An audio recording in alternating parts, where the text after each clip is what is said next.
Captain Vijayakanth మృతితో తమిళనాడులో విషాద ఛాయలు అలుముకున్నాయి. ప్రస్తుతం నేను చెన్నైలో ఉన్నటువంటి కోయంబేడు వద్దున్నాను.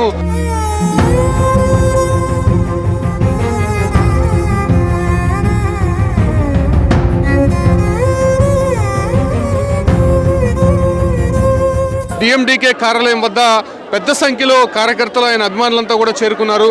ప్రస్తుతం ఇక్కడ సిచ్యువేషన్ చూపిస్తున్నాను. భారీ ఎత్తున పోలీసులు కూడా బ్యారికేడ్లు ఏర్పాటు చేశారు. అయినప్పటికీ కూడా కార్యకర్తల్ని నిలువరించడానికి పోలీసులు తరం కాలేదు.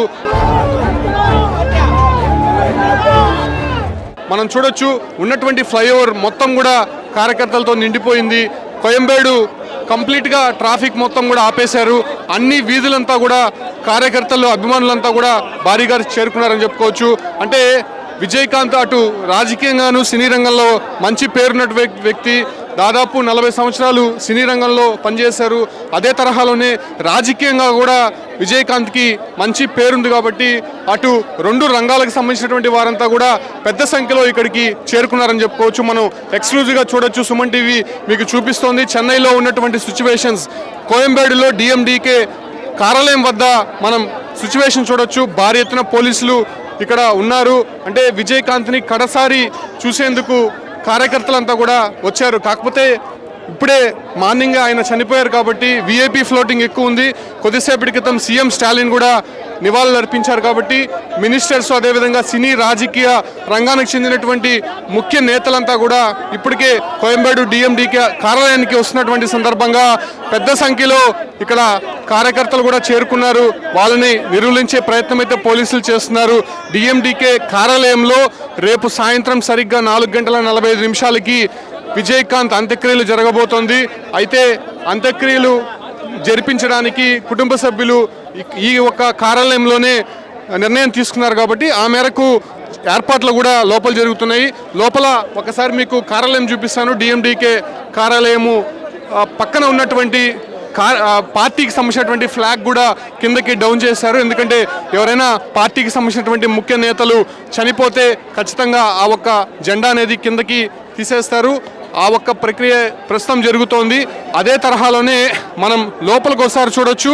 భారీ ఎత్తున కార్యకర్తలు లోపలికి ఇంతకుముందు చొచ్చుకుపోయారు. కింద మనం చెప్పులు ఒకసారి చూడొచ్చు. భారీ ఎత్తున తొక్కిసలాట జరిగింది. కొంత లాఠీ చార్జ్ కూడా చేశారు. అంటే కెప్టెన్ విజయకాంత్ని ఆఖరిసారి తమని చూసే విధంగా అవకాశం ఇవ్వాలి అనే ఒక డిమాండ్ అయితే ఇక్కడ వినిపిస్తున్నారు. కాకపోతే కొంత ఫ్లోటింగ్ ఎక్కువ ఉంది కాబట్టి వాళ్ళని నిర్వహించే ప్రయత్నం అయితే పోలీసులు చేస్తున్నారు. మనం ఒక్కసారి ఈ ఒక్క పరిసర ప్రాంతాలు చూడొచ్చు. కంప్లీట్గా డిఎండికే కార్యాలయం పరిసర ప్రాంతాలంతా కూడా కార్యకర్తలతో పూర్తిగా నిండిపోయిందని చెప్పుకోవచ్చు. ఎందుకంటే ఆయన సినీ రంగానికి కావచ్చు, అటు రాజకీయ రంగంలో కూడా ఒక కీలక వ్యక్తిగా ఉన్నాడు. ముఖ్యంగా పోలీస్ ఆఫీసర్ నటనతో ఆయన దాదాపు 10 సినిమాలకు పైగా చేశాడు. సూపర్ హిట్ అయ్యాయి. కోలీవుడ్లో కావచ్చు, అంటే టాలీవుడ్లో ఆయన తీసినటువంటి సినిమాలు సూపర్ హిట్గా అయినటువంటి పరిస్థితి. ఈ క్రమంలోనే ఆఖరిసారి విజయకాంత్ని చూడడానికి పెద్ద సంఖ్యలో వచ్చారు. అంటే గత కొద్ది రోజుల నుంచి కూడా విజయకాంత్ ఆరోగ్య పరిస్థితి చాలా విషమంగా ఉంది.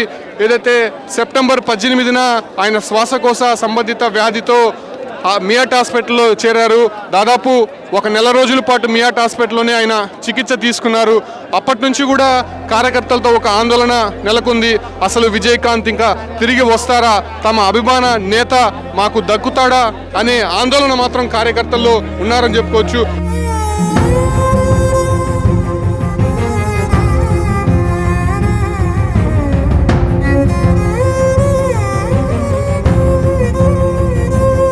అయితే మియాట్ హాస్పిటల్లో ఆయన చికిత్స తీసుకుంటూనే కొంతమంది ఆయన చనిపోయాడనేటువంటి వార్త కూడా బయటకు వచ్చింది. ఆ తర్వాత ఆయన భార్య కావచ్చు, మియాట్ హాస్పిటల్లో ఉన్నటువంటి యాజమాన్యం ఒక ప్రెస్ నోట్ రిలీజ్ చేశారు. ఆయనకు ప్రస్తుతం పల్మనరీ ద్వారా చికిత్స కొనసాగుతోంది కాబట్టి ప్రస్తుతం ఆయన సురక్షితంగానే ఉన్నారు అనే విషయాన్ని వాళ్ళు చెప్పారు. చెప్పిన తర్వాత 2-3 రోజుల్లోనే ఆయన డిశ్చార్జ్ చేయడం జరిగింది. ఆయన నివాసానికి తీసుకెళ్లి డాక్టర్ల పర్యవేక్షణలోనే ఆయన ప్రస్తుతం ఉన్నారు. అయితే 2 రోజుల క్రితం ఉన్నట్టుండి ఆయనకి కరోనా పాజిటివ్ వచ్చిందని చెప్పి ఆసుపత్రికి తరలించారు. 2 రోజుల నుంచి కూడా మియాట్ హాస్పిటల్లోనే ఆయన చికిత్స పొందుతున్నాడు. అయితే ఒక్కసారిగా విజయకాంత్కి సంబంధించినటువంటి ఆరోగ్య పరిస్థితి క్షీణించింది, చాలా విషమంగా ఉందని చెప్పి కూడా నిన్న నుంచి టీవీల్లో స్క్రోల్ అవుతున్నటువంటి సందర్భంలో మియాట్ హాస్పిటల్కి పెద్ద సంఖ్యలో కార్యకర్తలంతా కూడా చేరుకున్నారు.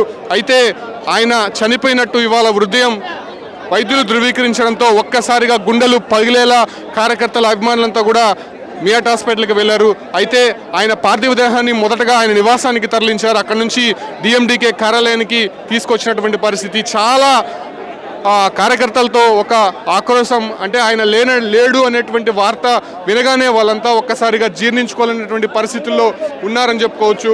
ఈ క్రమంలోనే మనం చూడొచ్చు ఈ పరిసర ప్రాంతాలంతా కూడా కార్యకర్తలతో పూర్తిగా నిండిపోయిందని చెప్పుకోవచ్చు.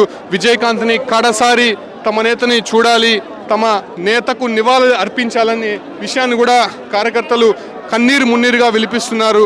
చాలామంది కార్యకర్తలంతా కూడా ఇక్కడ మనం చూడొచ్చు. అదే తరహాలో ఆయన సినీ రంగంలో కూడా ఒక కీలక వ్యక్తిగా ఉన్నాడు కాబట్టి ఆయన సినీ రంగంలో ఉన్నటువంటి అభిమానులు కూడా పెద్ద సంఖ్యలో ఇక్కడికి చేరుకున్నారు.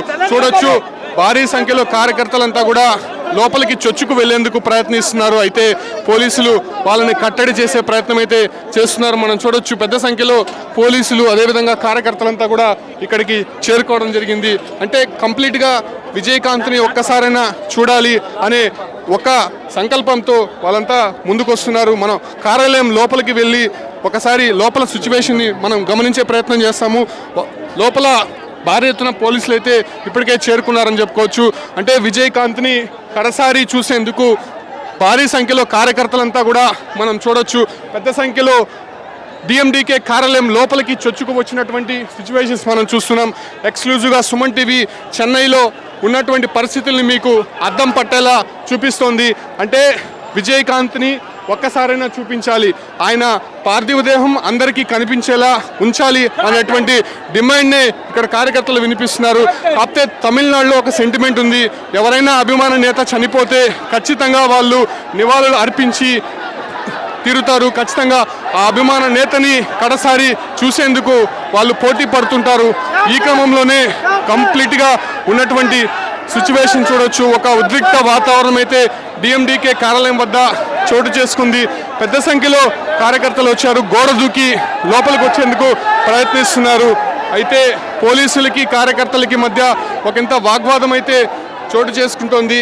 అయితే రేపు సాయంత్రం వరకు కూడా డిఎండికే కార్యాలయంలోనే విజయకాంత్ పార్థివ దేహం ఉండబోతోంది.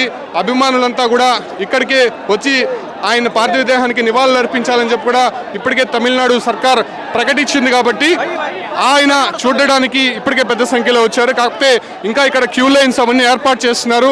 ఏర్పాటు చేసిన తర్వాత కార్యకర్తలను లోపలికి పంపిస్తామని చెప్పి కూడా వాళ్ళు చెప్తున్నారు. కాకపోతే ఒక్కసారిగా కార్యకర్తలు ఆ ఒక్క విజయకాంత్ని చూడాలని, తన అభిమాన నేతని చూడాలని చెప్పి పెద్ద సంఖ్యలో ఇక్కడికి చొచ్చుకురావడంతో కొంత ఉద్రిక్త పరిస్థితి అయితే ప్రస్తుతం చెన్నై కోయంబేడు డిఎండికే కార్యాలయం వద్ద చోటు చేసుకుందని చెప్పుకోవచ్చు.